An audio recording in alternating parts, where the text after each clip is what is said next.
Meus irmãos, gostaria de compartilhar para vocês um trecho de um livro muito importante que se chama A História de um Anjo. O livro foi publicado no período da transição do século passado para o atual. Informações importantes. E justamente neste período, o autor vivencia uma experiência importante que estava totalmente inclusa na sua missão para transmitir esta informação para os encarnados.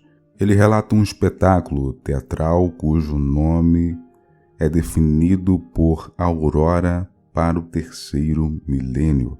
No mesmo tempo em que a orquestra sintonizada emitiu som, imagens eram projetadas no espaço para todos os integrantes observarem os momentos que a Terra vinha passando até o estágio atual, se encerrando o período da nova era. Eu achei de suma importância compartilhar isso com os irmãos e acredito que vocês, o estágio decisivo atual, bem como as escolhas feitas por específicas e diferentes pessoas que representam o coletivo, dando início na narração, o irmão Hermes fez-me um sinal para que eu observasse os integrantes da companhia Filho do Vento no centro do espetáculo, materializando imagens que víamos. Lembrava-me médios encarnados em profunda concentração para poderem gerar o fenômeno maravilhoso, o constante duelo entre o bem e o mal, os ensinamentos sagrados sendo desenhados pela humanidade, como realmente ocorre nos dias de hoje, arrastando os homens para o despenhadeiro das trevas. O constante ciclo de reencarnações de cada criatura simbolizando o infinito perdão, amor e misericórdia de Deus. Mas os homens, apesar de fazerem infindáveis promessas de mudança de rumo no mundo espiritual, ao chegarem no plano físico, retornavam aos atos desregrados e anticristãos. Observamos também nas cenas os abnegados missionários descendo à terra em missão de paz e progresso para a humanidade, como Francisco de Assis e outros.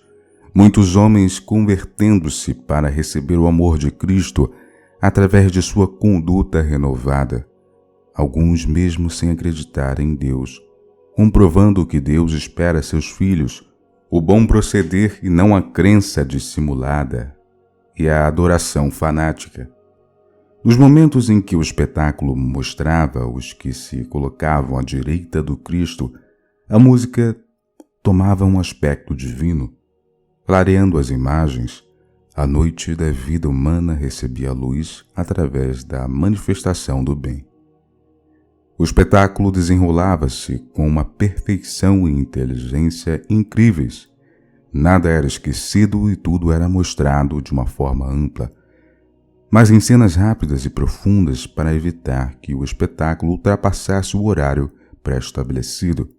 Apresenta-se a cena de um pastor louvando a Deus e mostrando seu grande conhecimento das leis. Logo após, o mesmo pastor expulsando a filha de casa, amaldiçoando e condenando a pobre moça ao fogo do inferno por desvios de conduta, fruto do desinteresse paterno para com suas aflições de adolescente. Em outra cena, a mesma moça entregando-se ao trabalho árduo e honesto como doméstica em uma casa de família justa, que amparou a ela e ao filhinho, do qual o pai da moça, transtornado, desejou promover macabro aborto, que foi evitado pela sensatez da moça e pela influência de espíritos de luz. Nova cena apresentou-se no grande palco. O pai arrogante e prepotente dizendo aos amigos que auxiliava sua filha um grande empenho, rezando por sua alma pecadora. O fim deste breve ato mostrava o desencarne de ambos, o pastor descendo às trevas infernais e a moça sendo carregada para instituições espirituais por irmãos abnegados. A riqueza de cores e a perfeição das imagens era impressionante. A música continuava a nos envolver. Em outro momento do espetáculo mostrava-se diversas encarnações de um homem, todas desperdiçadas por motivos fúteis e infantis. Quando o pobre lamentava a pobreza e ofendia a Deus por permitir as diferenças sociais, quando o rico suicidou-se, entediado com sua vida fútil e preguiçosa, quando o seriamente enfermo escravizou os familiares porque achava-se injustiçado pela vida e, portanto, todos deveriam servir ao pobre coitado, como se autodenominava. Em uma outra encarnação, recuperou a saúde física, mas terminou morto em um estúpido acidente automobilístico causado por sua própria embriaguez. E, por fim, em sua última chance antes do exílio dos da esquerda do Cristo, como preceituam as profecias de final dos tempos, nasceu num subúrbio carioca, amparado por família honesta. Antes dos 20 anos já havia conquistado uma boca de fumo para administrar nas favelas cariocas. Poucos meses depois estava metralhado no solo do seu antro, vitimado por rivais do narcotráfico. O som ambiental nesses momentos era assustador. O som das metralhadoras, a vivacidade das imagens. Quando as cenas ficavam muito pesadas, o tema voltava-se para cenas mais amenas, cheias de paz e esperança. As cenas chocantes eram mostradas com o objetivo único de estudo e análise. Impossível tapar o sol com uma peneira, porque esta é a realidade atual do mundo em que vivemos no plano físico, cenas de final dos tempos. Após os pequenos atos individuais, foi a vez das confirmações das profecias. Os flagelos na terra, que são a resposta da emanação negativa dos homens. Os relâmpagos que apareceram nos preparativos para o espetáculo, agora adicionados ao som poderoso dos trovões, tomavam-se um aspecto assustador. As profecias eram recitadas no íntimo da música, enquanto as cenas comprovadoras eram reproduzidas no palco, no centro dos 300.000 espectadores. A fome, a guerra, a peste, a inversão dos valores, as grandes calamidades, tudo era mostrado em rápidos flashes. Eram mostrados também os falsos profetas, os pastores de igrejas que iludem o povo com um sensacionalismo barato para extorquir dinheiro dos que tanto o precisam. Neste momento, a música tornou-se serena, como se estivesse transmitindo um sentimento de piedade por estes homens que distorcem os ensinamentos de Jesus para obter dinheiro desonesto através do sofrimento de pessoas humildes. Grande sofrimento com certeza os aguarda no além-túmulo. O espetáculo desenrolava-se com cenas cada vez mais deslumbrantes. A fotografia era perfeita. A amplitude do cenário nos obrigava a movimentos frenéticos com a cabeça para não perdermos os detalhes, dignos de um minucioso artista. O palco gigantesco no centro da plateia, a exemplo de um grande estádio de futebol, obrigava os mentalizadores do espetáculo a realizar uma construção de imagens rica em detalhes, visto que havia público em todos os ângulos do palco.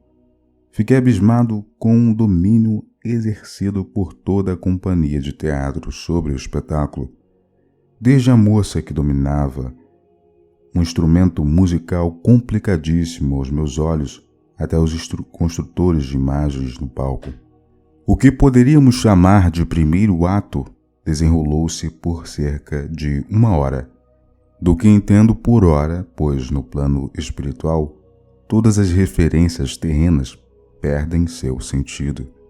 Foram mostradas as aberrações da humanidade, como o nazismo, mas também as vitórias de Deus, como a vida messiânica de Gandhi. Pôde-se observar que muitos venceram a atual etapa de evolução espiritual da humanidade, destes séculos que se passaram.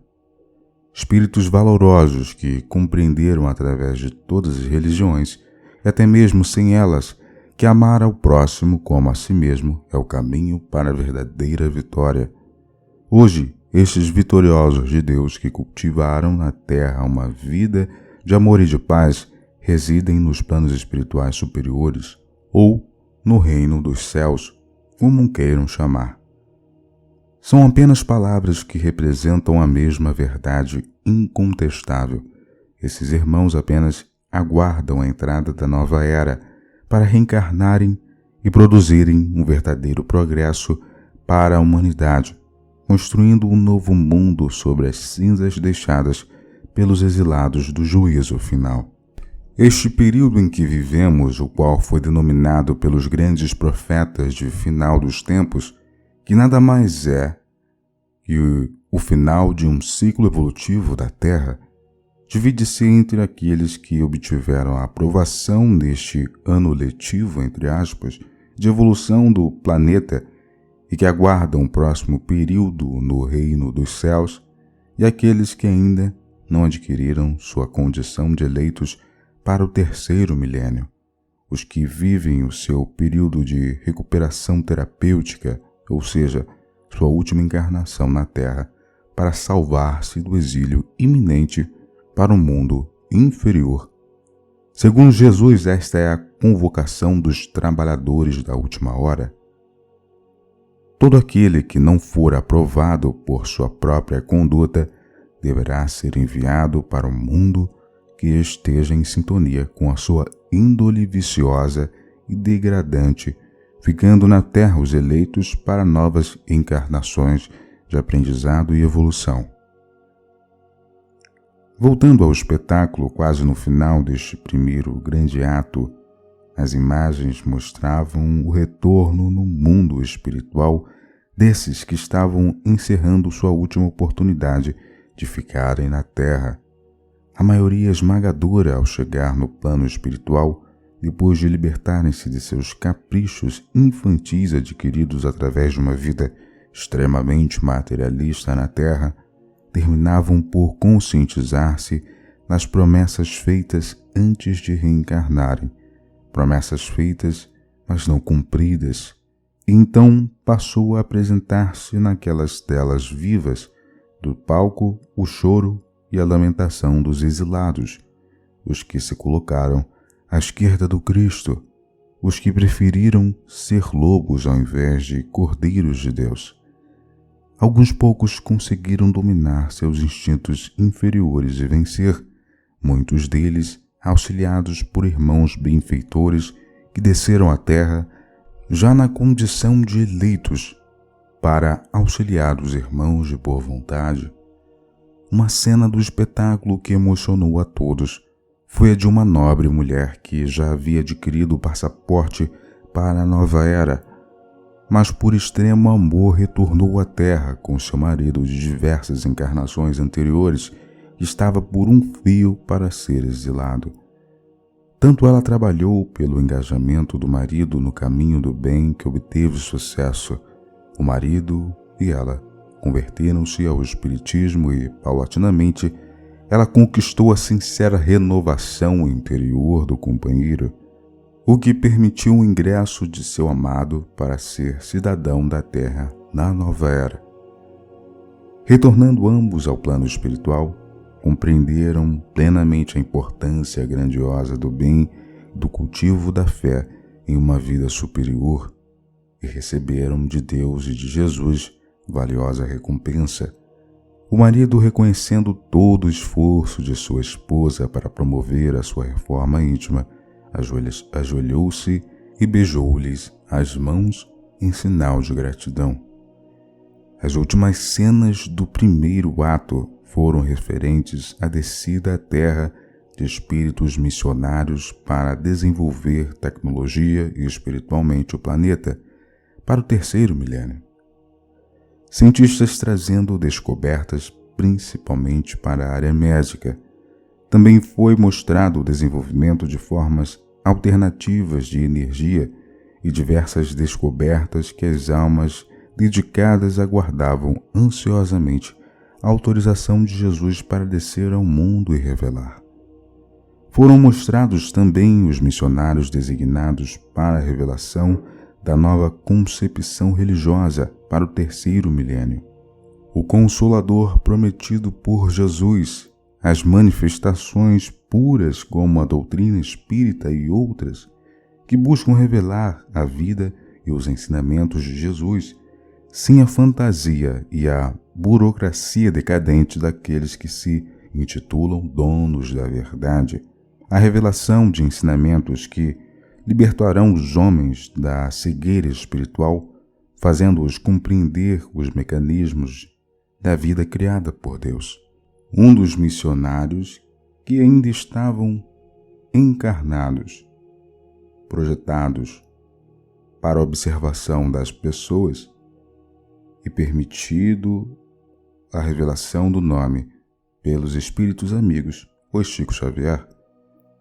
No final desta etapa do espetáculo surgiu uma grande luz nas zonas de trevas, o que propiciou uma cena comovedora. Uma multidão de sofredores com os corpos enlameados, com as roupas rasgadas e com expressões de cansaço nos rostos disformes, todos com os olhos inchados de tantas lágrimas. Todo o orgulho e toda a vaidade dos que se achavam donos do mundo e que acreditavam que a vida deveria ser vivida da forma que atendesse plenamente os seus desejos, sem preocupar-se com os seus semelhantes. Um dos homens, apesar da roupa em fagalhos, portava ainda na cintura um telefone celular. Viu o momento em que ele lançou ao chão com raiva o aparelho e vi seu olhar que traduzia a enfermidade das riquezas materiais. Onde estava agora aquele orgulho, aquela infeliz vaidade, aquela prepotência, aquela falsa visão de vida ideal? A cena lembrou-me a passagem do Evangelho, na qual Jesus recebe a humanidade no dia do juízo, entre aspas, e lhes diz que todo aquele que o vestiu, que lhe deu de comer e lhe deu de beber, receberia o seu reino. E um dos que o viam pergunta: Senhor, quando te vestimos, quando te demos de comer e de beber? E Jesus responde: toda vez que o fizestes a um desses pequeninos irmãos, a mim o fizestes. Infelizmente, aqueles que ali estavam desconheciam o significado da palavra caridade e jamais haviam assistido a algum em nome de Jesus. Tantos séculos de desprezo e desrespeito para com Deus e Jesus, jamais haviam acreditado em Deus verdadeiramente. Apenas simulavam uma falsa crença quando alguma pessoa conhecida desencarnava. As tradicionais palavras "ele deve estar com Deus", ou então, nos momentos de dificuldade, "Deus vai nos ajudar", mas nos momentos de paz e riqueza, somente pensavam em extravasar os instintos inferiores, os sentimentos de ódio, inveja, a maledicência, prejudicar o próximo e benefício próprio. Tudo para si, nada para o seu semelhante. Estas eram sempre as ordens do dia. A cena entristeceu o teatro. A imagem viva daquele povo sofrido no centro do palco, em um ambiente sujo e escuro, iluminado apenas pela grande luz que surgiu em cima de suas cabeças. Muitos ali presentes dedicaram séculos para auxiliar a estes que estavam sendo mostrados no palco. Tudo parecia em vão, mas não era. Na vida imortal, nós adquirimos luz por etapas. Aquela etapa na terra ficaria marcada naquele povo exilado, preparando-os para a nova caminhada que deveriam empreender. Eles sentiam que a perda do paraíso terra estava próxima. Sentiam isto no fundo da alma. morderam a maçã do pecado, e como na lenda de Adão e Eva, deveriam perder a beleza e o progresso tecnológico do paraíso terra. Após alguns minutos de silêncio, uma voz ecoou no anfiteatro. Era a primeira voz direta do espetáculo. Até o momento, somente a narração no âmago da música identificava a articulação de palavras. Meus filhos, era a voz do Cristo, reproduzida no instrumento fielmente pela bela moça, que ficava em um elevado do palco. Termina aqui o prazo para a renovação interior segundo as leis do Criador. Irmãos abnegados, esforçaram-se para fazer da terra um mundo de paz, mas nem todos quiseram vencer suas imperfeições do espírito.